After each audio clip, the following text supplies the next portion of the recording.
If you or someone you love has a pending immigration application with United States Citizenship and Immigration Services right now, what we are about to tell you could be the most important immigration news you have heard in years. There are tens of thousands of people across this country who submitted their applications, paid their fees, attended their biometrics appointments, and have been waiting patiently for a decision, only to find out that their case has been frozen. Not denied, not approved, frozen, placed in an indefinite hold that has no clear end date, no clear explanation, and no clear path forward. This is happening because of a sweeping policy directive from USCIS that has placed adjudication holds on immigration benefit applications filed by individuals from countries that the agency has designated as high risk. And the scope of this freeze is far broader than most people realize. We are talking about green card applications, naturalization petitions, work permit renewals, travel document requests, and other critical immigration benefits that people have been counting on to protect their ability to live, work, and remain with their families in the United States. The clock is ticking for many of these applicants, and understanding exactly what is happening and what your options are is not just important right now. It may be urgent. Hello, everyone, and welcome back to U.S. Benefits Update. I am your host, Claire Hollister, and thank you so much for being here with us today. This channel is dedicated to bringing you the clearest, most accurate, and most actionable information about immigration policy, government benefits, and the legal changes that affect the daily lives of millions of people across the United States. Today, we are covering a story that has been generating enormous concern and confusion in the immigration community, and we are going to do what we always do on this channel, which is cut through the noise and give you the real information in plain language so you understand exactly what is happening and exactly what you can do about it. If you have a pending immigration case, if you know someone who does, or if you are simply trying to understand the current direction of U.S. immigration policy, this video is essential viewing. Please stay with us through the entire presentation because every section contains information that builds on what came before, and the full picture is what you need to understand your situation correctly. Here is the core of what we know and why it is generating such alarm throughout the immigration legal community and among immigrant families across the country. United States Citizenship and Immigration Services has implemented a policy of placing adjudication holds on immigration benefit applications filed by individuals who are nationals of countries that have been internally designated as presenting elevated risk factors for purposes of immigration vetting. This policy, which represents a significant expansion of the security-based review mechanisms that have been used in U.S. immigration processing for years, effectively pauses the processing of applications from affected individuals while additional background checks, interagency consultations, and enhanced vetting procedures are conducted. The adjudication freeze applies across multiple immigration benefit categories, and this is one of the aspects of the policy that has surprised many people who assumed that only certain types of applications would be affected. Green card petitions filed under employment-based and family-based preference categories are affected. Naturalization applications filed under Form N-400 are affected. Applications for employment authorization documents, the work permits that allow people to legally work in the United States while their underlying immigration case is pending, are affected. Applications for advance parole, which is the travel document that allows certain applicants to travel outside the United States without abandoning their pending green card application, are affected.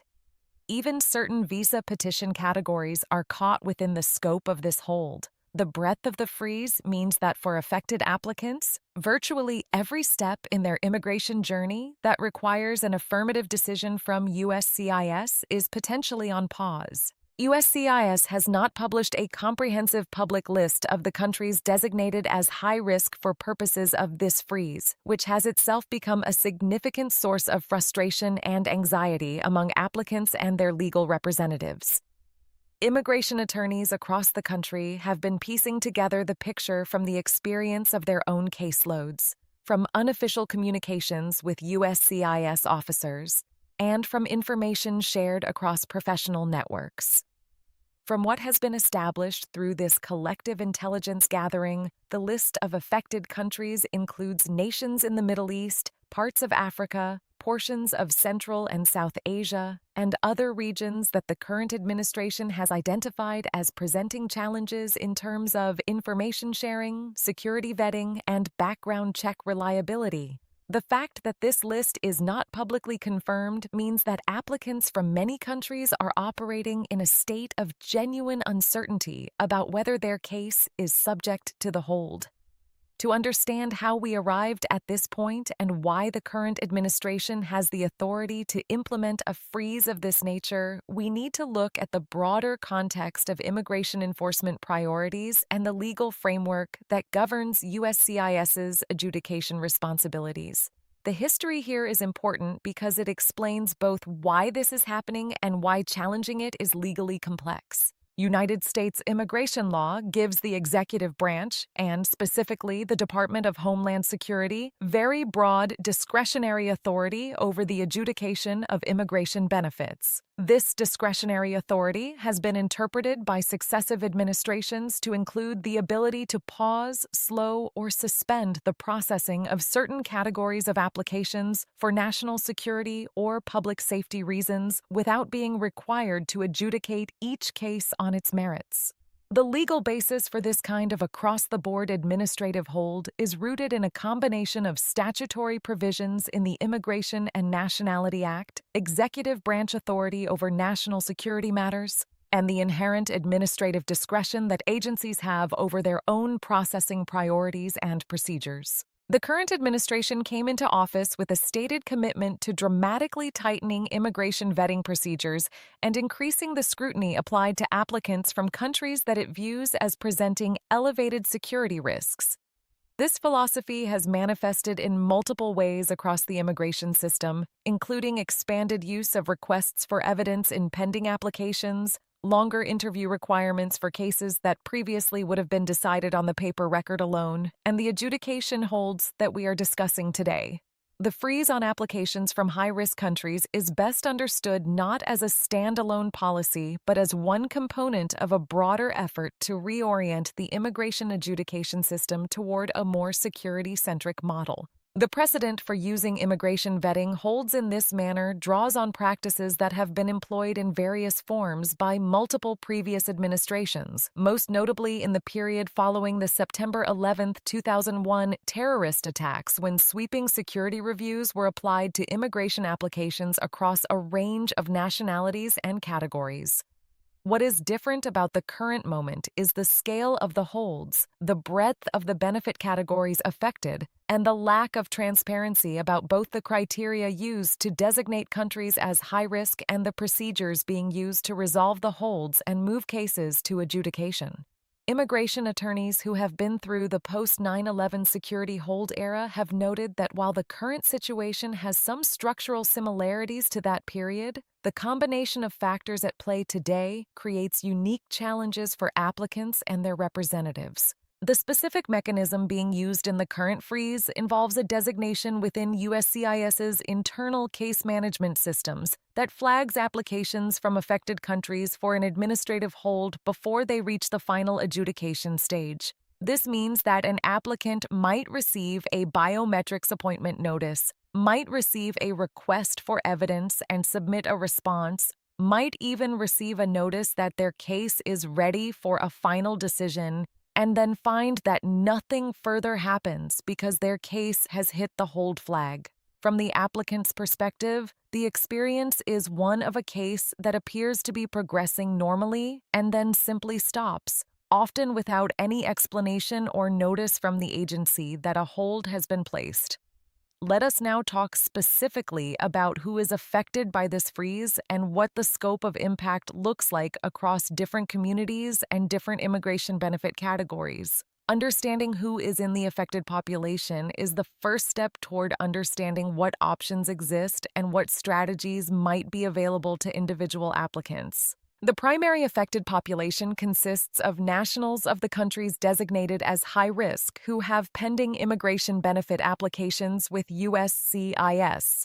The term nationals in this context refers to people who were born in the designated country or who hold citizenship there, regardless of where they currently live or what other immigration status they may hold in the United States. So, an individual who was born in a designated high-risk country, immigrated to the United States years ago, obtained lawful permanent resident status, and is now applying for naturalization could find their naturalization application caught in the hold even though they have lived in the United States legally for many years and have an extensive documented history in the country. Among the affected benefit categories, the employment authorization document situation deserves particular attention because of its direct and immediate impact on people's ability to work legally.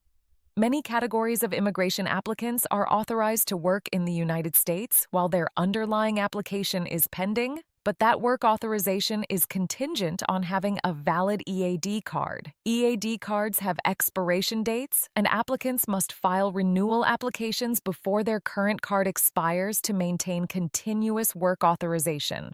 If the renewal application is caught in the adjudication hold, the applicant faces the prospect of losing their ability to work legally even though they filed their renewal on time and in good faith. The prospect of being unable to work due to an administrative hold that is outside their control is one of the most immediately devastating consequences of this policy for many affected individuals. Green card applicants caught in the hold face a different but equally serious set of consequences, depending on the stage their case is in and the visa category under which they are applying. For employment-based green card applicants who are in the country on H-1B or other work visas, a hold on their adjustment of status application may not immediately affect their ability to work, since their work authorization is tied to their visa status rather than a pending EAD. However, if their visa status approaches expiration and they cannot get a decision on their green card application, they face escalating complexity in maintaining their lawful status. For family-based applicants, particularly immediate relatives of U.S. citizens who are entitled to visas without waiting in a preference category line, the hold essentially suspends a benefit that Congress has declared should be available without numerical limits, which raises significant legal questions about the administration's authority to impose such a delay. Naturalization applicants who are caught in the hold occupy a particularly frustrating position because naturalization is the final step in a very long immigration journey that typically involves many years of lawful permanent residence, demonstration of good moral character, English language proficiency, and knowledge of U.S. civics and history. Many naturalization applicants in the affected population have been lawful permanent residents for 5 years or more, have U.S. citizen spouses and children, have U.S. citizen employers, have deep community ties, and have met every requirement for citizenship. Being told that their naturalization application is on hold while their fitness for citizenship is somehow being reevaluated despite their demonstrated record of lawful presence is experienced as deeply unjust by many in this population and has generated some of the most emotional responses to the freeze from advocacy communities. The legal landscape around this freeze is evolving rapidly, and understanding what options exist for affected applicants requires looking at both the administrative remedies available within the USCIS system and the litigation landscape that has developed in federal courts. Let us walk through what we know about the legal situation and what individuals and their attorneys can potentially do. On the administrative side, one of the most important tools available to applicants whose cases have been unreasonably delayed is the option to file a writ of mandamus action in federal district court. A writ of mandamus is a legal mechanism that compels a government agency to perform a non-discretionary duty that it has been unreasonably delaying. In the immigration context, this typically means a federal lawsuit asking a court to order USCIS to adjudicate a pending application within a reasonable time. The argument in a mandamus action is not that USCIS must approve the application, but simply that it must make a decision one way or the other, rather than leaving the application in indefinite limbo. Courts have granted mandamus relief in immigration delay cases in the past, and the current freeze has generated a significant uptick in mandamus filings across federal districts. The challenge with mandamus actions in the current situation is that USCIS and the Department of Justice have developed responses to these lawsuits that invoke national security considerations as a justification for the delay. Federal courts generally give significant deference to the executive branch on national security matters, and this deference creates a high bar for applicants seeking to convince a court that the delay in their specific case is unreasonable given the security review being conducted. However, courts have also recognized that national security deference is not unlimited, and that at some point an administrative delay becomes a constructive denial that courts can address. The outcome of these mandamus cases is highly variable and depends heavily on the specific facts of each case and the judicial district in which the lawsuit is filed. Congressional engagement is another avenue that affected applicants and their advocates have been pursuing. Members of Congress have constituent service staff specifically to help constituents navigate issues with federal agencies, and a congressional inquiry on behalf of an affected applicant can sometimes prompt USCIS to take a closer look at a case, or at least to provide a more substantive explanation of where things stand. Immigration attorneys have reported mixed results from congressional inquiries in the context of the current freeze, with some cases seeing movement after congressional intervention and others remaining stuck despite multiple inquiries.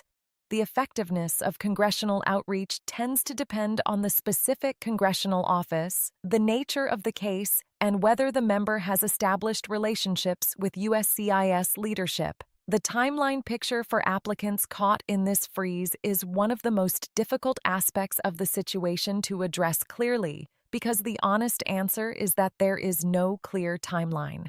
The administration has not announced an end date for the enhanced vetting procedures, has not committed to resolving pending applications within any specific timeframe, and has not provided public information about how quickly cases are moving through the enhanced review process once they have been flagged. What we can tell you is what we know about the current state of play and what markers applicants should be watching for. For applicants whose EAD cards are approaching expiration, the most immediate timeline concern is the automatic extension provision that USCIS applies to certain renewal applications. When an EAD renewal application is timely filed, meaning it is filed before the existing EAD expires, USCIS automatically extends the validity of the existing card by a period that is currently set at 180 days from the expiration date shown on the card. This automatic extension is documented by a combination of the expiring card and the receipt notice for the renewal application, and employers are required to accept this combination as valid evidence of work authorization. For applicants whose renewal is caught in the freeze, this 180-day automatic extension provides a critical buffer. But if the freeze is still in place when that extension period runs out, the applicant faces a genuine work authorization gap. For green card applicants who are approaching critical status deadlines, the situation is more complex and more urgent. H-1B workers whose visa and authorized stay periods are approaching expiration while their adjustment of status application is pending face the challenge of maintaining their work authorization and status through the H-1B extension process while waiting for the green card application to be resolved. The interaction between the pending adjustment of status application and the H-1B extension process involves several layers of complexity that are best navigated with the assistance of an experienced immigration attorney who can identify all available options and ensure that no deadline is missed. For naturalization applicants, the timeline impact is frustrating but generally does not carry the same immediate legal status consequences as the EAD and green card situations, because lawful permanent residents maintain their status regardless of a pending naturalization application. However, there are important practical consequences of a delayed naturalization for some applicants, including the inability to vote in upcoming elections, potential complications for dependent family members' immigration cases that are predicated on the applicant becoming a citizen, and in some cases, eligibility for federal programs and benefits that are restricted to citizens. Applicants with travel that requires a U.S. passport are also affected since a passport cannot be issued until naturalization is complete. The broader timeline for this policy as a whole is tied to the political and legal environment in which the current administration is operating. Legal challenges are moving through the courts, and there is genuine uncertainty about whether federal courts will ultimately require USCIS to provide more transparency about the criteria being used and more concrete timelines for resolving affected applications.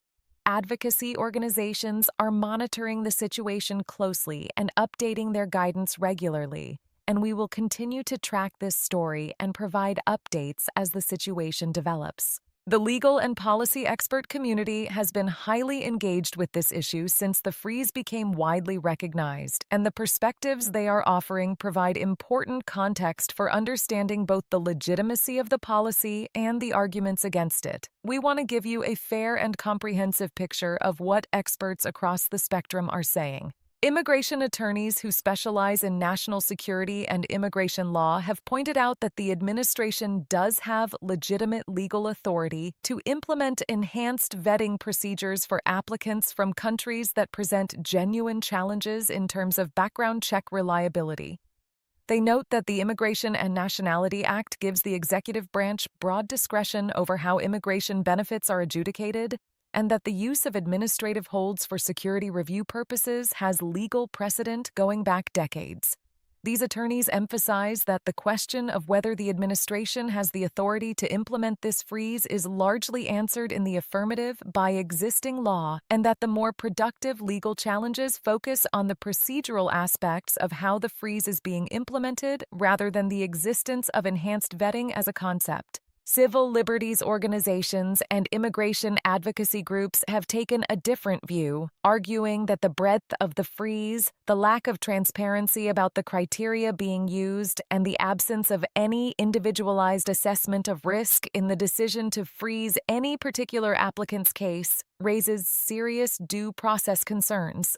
These groups argue that applying a blanket hold to all applicants from a designated country, regardless of their individual circumstances, length of time in the United States, or demonstrated ties to the community, is a form of national origin discrimination that is inconsistent with both the constitutional guarantee of equal protection and the non-discrimination provisions of the Immigration and Nationality Act. Several major civil liberties organizations have filed or are preparing to file legal challenges that make exactly these arguments. Former USCIS officials who served in previous administrations from both parties have expressed concern about the operational impact of the freeze on the agency's overall adjudication capacity. They note that placing a large volume of cases in an indefinite hold does not reduce the agency's workload in the long run. It simply defers it, and in many cases adds to it, because held cases still require periodic review, still generate inquiries and attorney contacts that must be responded to, and still accumulate into a backlog that must eventually be cleared. These officials have also raised concerns about the impact on morale and capacity at an agency that was already dealing with significant staffing and resource challenges before the freeze was implemented. Policy analysts who study immigration and national security have offered a more nuanced assessment, noting that the security concerns underlying the freeze are not fabricated or trivial. There are genuine challenges in verifying background information for applicants from countries with limited civil registration systems, ongoing conflicts that have destroyed records, or governments that are unwilling to cooperate with U.S. background check requests. We have covered an enormous amount of important and complex material in this video, and we want to make sure you leave with the essential information clearly in mind and ready to act on. Let us do a comprehensive final summary. United States Citizenship and Immigration Services has implemented adjudication, holds on immigration benefit applications filed by nationals of countries designated as high risk, affecting multiple benefit categories including green card applications, naturalization petitions, employment authorization document renewals, and advance parole applications. The list of designated high-risk countries has not been publicly released by the agency, creating widespread uncertainty about who is affected. The freeze is indefinite in duration, with no announced end date or resolution timeline. For applicants who believe their case may be caught in the hold, the most important immediate steps are to consult with a qualified immigration attorney who can assess your specific situation, review your current immigration status and any upcoming expiration dates, and identify all available options and strategies. Do not wait and do not assume your case is moving normally just because you have not received an official notice of a hold. The absence of communication from USCIS is not a sign that everything is fine. It may be a sign that your case has been flagged and is simply sitting without movement. For applicants whose EAD cards are approaching expiration, be aware of the 180-day automatic extension provision and ensure you have proper documentation to present to your employer if needed. For green card applicants approaching H-1B or other visa status expirations, work with your attorney on status maintenance strategies. For naturalization applicants, understand that while your permanent resident status is maintained, there may be practical consequences of the delay that are worth planning around. Congressional outreach and mandamus litigation are both options that have shown results in individual cases and are worth discussing with your attorney if your case has been delayed for an unreasonable period. The broader legal and political situation around this freeze is evolving, and outcomes in federal courts could change the landscape in ways that are currently unpredictable. Stay informed, stay engaged with your legal representative, and stay connected to the advocacy and community organizations that are tracking this issue and providing updated guidance. This channel will continue to cover every significant development in this story as it unfolds. Before we close out today, we absolutely want to hear from you. Are you or is someone you know directly affected by this adjudication freeze? Have you had a pending immigration application suddenly stop moving without explanation? Have you consulted with an attorney and received guidance that you think others in our community should hear about? Please share your experience and your questions in the comments section below. This is a situation where community knowledge sharing is genuinely valuable because the more information people have about what is happening across different case types and different nationalities, the better equipped everyone is to understand their own situation and make informed decisions. If this video gave you information that you needed or helped you understand a situation that was previously confusing and frightening, please take a moment to give it a thumbs up. That simple action helps our video reach more people in the immigration community who are searching for answers right now and who need exactly the kind of clear, accurate information we have provided today. Please share this video with anyone you know who has a pending immigration case, with community organizations that serve immigrant populations, and with anyone else who is trying to make sense of what is happening in the current immigration environment. If you are not already subscribed to U.S. Benefits Update, please subscribe right now and turn on your notification bell. We are covering every significant development in the immigration landscape, as well as government benefits, tax changes, Social Security updates, and financial relief programs. And our commitment to every viewer is the same: clear information, plain language, and content that is genuinely useful when you need it most. I am Claire Hollister, and on behalf of everyone here at U.S. Benefits Update, thank you so much for watching today. Stay informed, stay connected to qualified legal help, and we will see you in the very next video.